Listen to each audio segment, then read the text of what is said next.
Morning, Piggy. Morning. Okay. Good Saturday morning to you. Yeah, I'm talking about flipping that back, bringing it down so it got kind of a back tilt to it. Yeah. That way it's not leaning forward. If I do it too much back, I get to dash in it. Yeah, we'll figure it out eventually. Yeah, we'll figure it out. Maybe stand it up more and tilt it back. Yeah. But anyway, it's Friday morning, Saturday morning, whatever. It's a good Saturday morning to all y'all. So y'all know that means it's Friday. Last day of the week. Just dropped her off, so we have one more trip this week to go out. Well, had an interesting day yesterday. Yeah. We went to get the oil change on this one and see about the fuel filter and the StabiliTrak. I told him which one I suspected it was. It was the left front. That's the problem. We're going to try to get that done next week. Dude, I don't know what you're doing, so I'm going. Well, y'all know the old thing. If it can go wrong, it will. Uh huh. So, David had went on vacation. He's the other brother. A lot of things got packed up.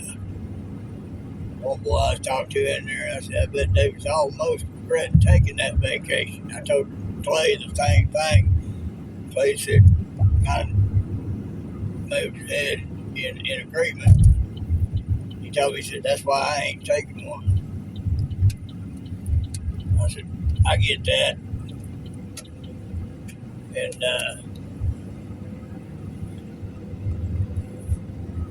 good thing David was there because it took a while to do the oil change.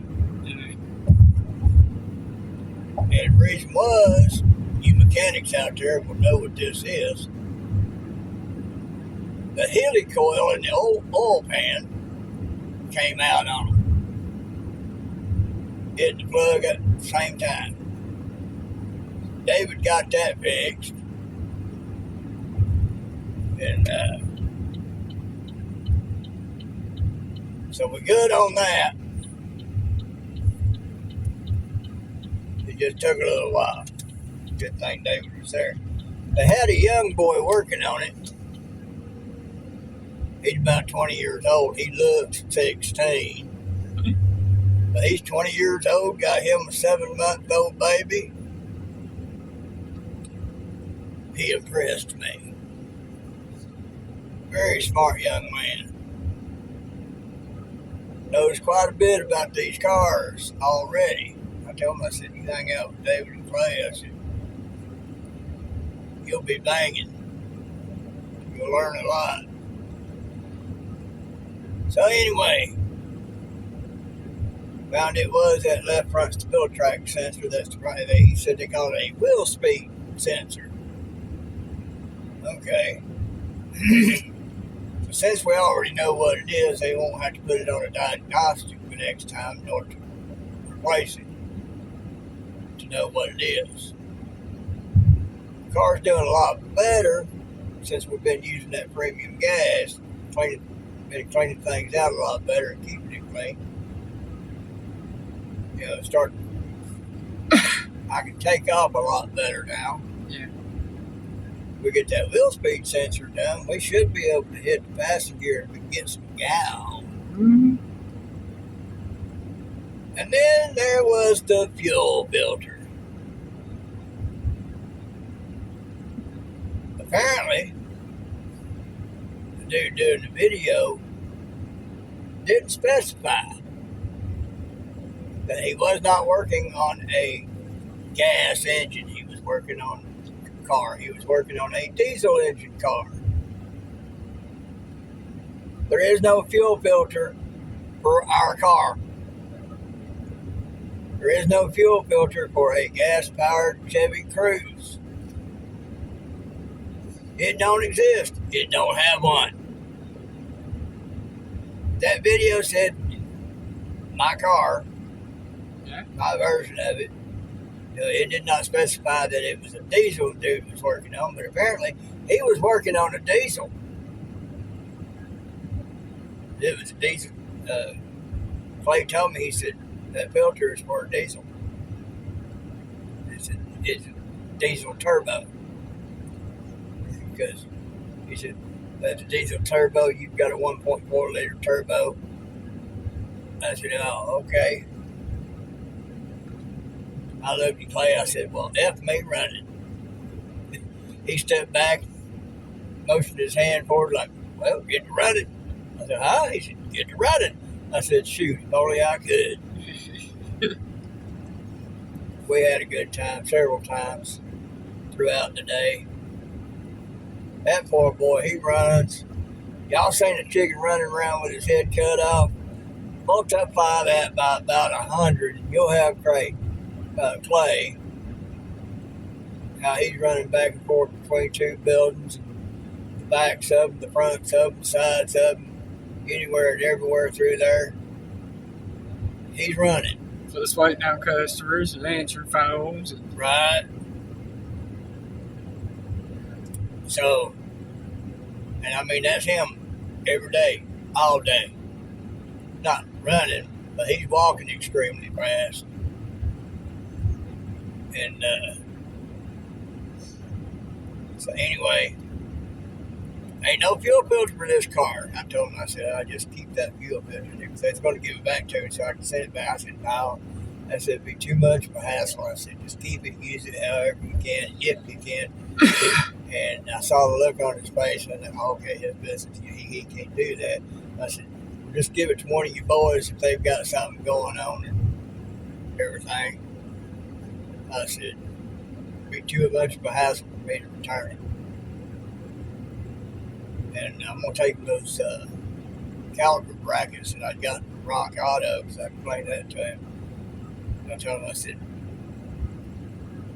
I'd be in the negative trying to send those back. And simply because of the sheer weight of those things. He said, right. And one of the many things I think he likes about me, I can take a loss about being mad about it. I mean, it happens. You know. I mean, that young boy he talked about he wasn't sure he was going to do that for the rest of his life. We talked about some things. He talked about some things he's thought about. And said some people have told him that he should go and be a medical assistant where he helps people go back and forth and whatnot and all like that. And I told him, I said, a lot of responsibility there. I said, I know it's a lot of responsibility taking care of these cars. I said, but you're just taking care of my car and making sure it is being straight. I said, you get into helping people, you're getting into a lot of responsibility where you could have something pinned on you that wasn't your responsibility and have it pinned on you anyway, cause you a lot of trouble. He talked about plumbing and electrical, and I told him, I said, now those would be good to get into. And then I told him, I said, but you've got a good spot here. I said, you can make decent money. I said, you've got men that can teach you a lot of things.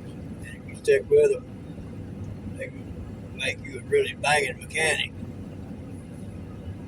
I mean, he already, he's their diagnostician.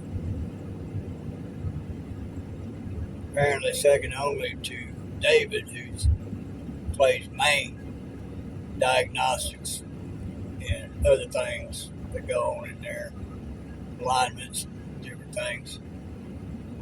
And at 20 years old, he's already got that spot with Clay. It was kind of funny because we get things set up, Clay was getting some things done, that boy would come up there, and I saw Clay look at that boy. That boy's name is Bryce with a B.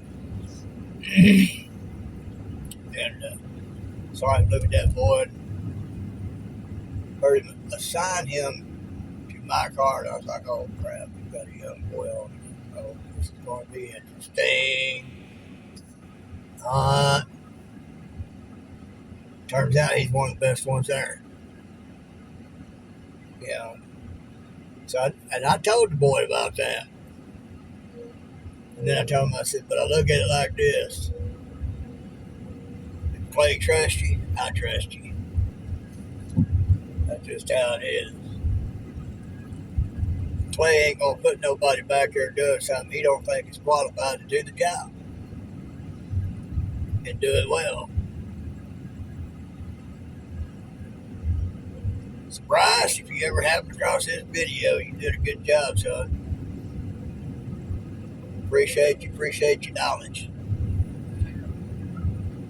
And now on the helicoil part of it, he admitted to me, he wasn't sure about doing that. So he got David to come do it and everything. He was wanting to make sure what was going on. So I'm sure the young man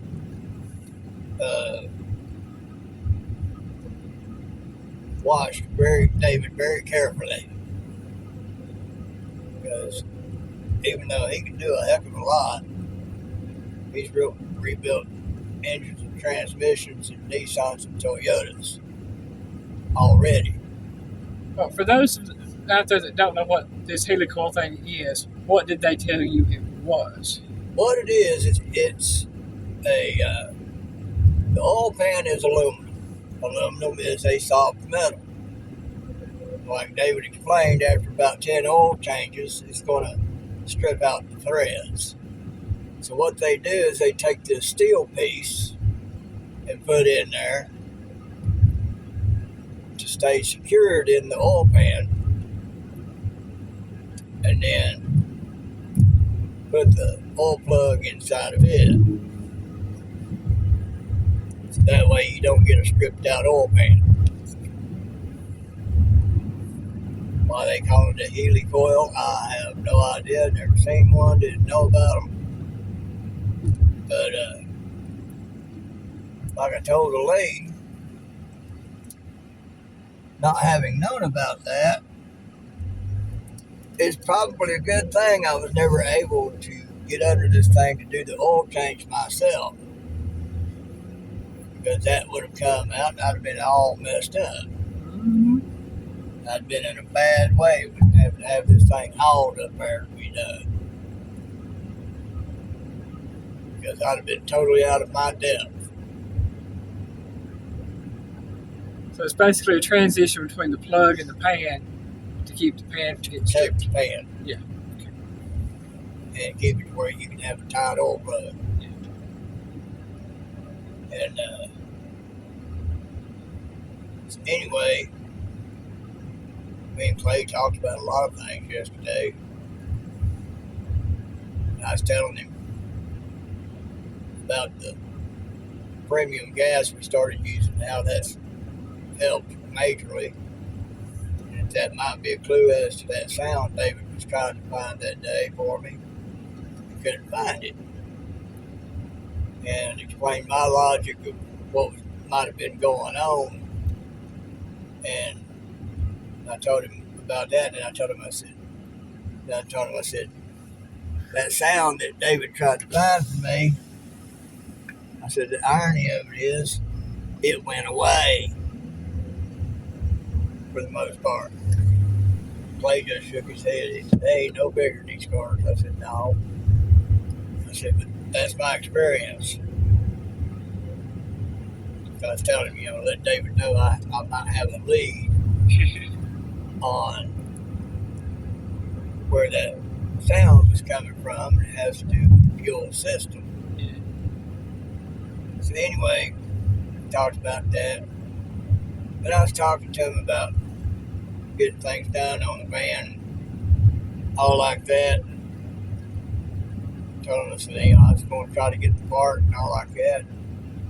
Elaine and I had talked about it and thought, well, other than a little bit of markup on the part so that they don't lose money, it'd come out about the same. If I bought the part and had them put it on, if I just had them do it all. And I told Clay, I said, I think that's just how I'm going to do it, just have y'all do it all. Because I told him, because of the brake caliper thing and other things, because I told him I got that from Rock Auto. They got part of it right, and the heaviest part of it, they got it wrong. So I told him, I said, I'm probably just going to get the money up and bring it to y'all. And let y'all do the whole thing, get the part, put it on the whole thing. And I told him, I said, the way things are now, why there's so much stuff out there and such misleading information on some things, so I don't trust myself to get the right part. He just kind of nodded his head. And I told him, he knows about me being disabled, nerve damage. And I told him, I've been wanting to try to get out there and finish that brake. I said, if I do get them, I said, I still wouldn't be able to drive it up here to y'all. I'm going to have it hauled. I said, because they won't be bled right. So I told him, I said, I go out there and fiddle on it for 10 minutes. I said, I hurt for a week. He kind of grimaced a little bit over that.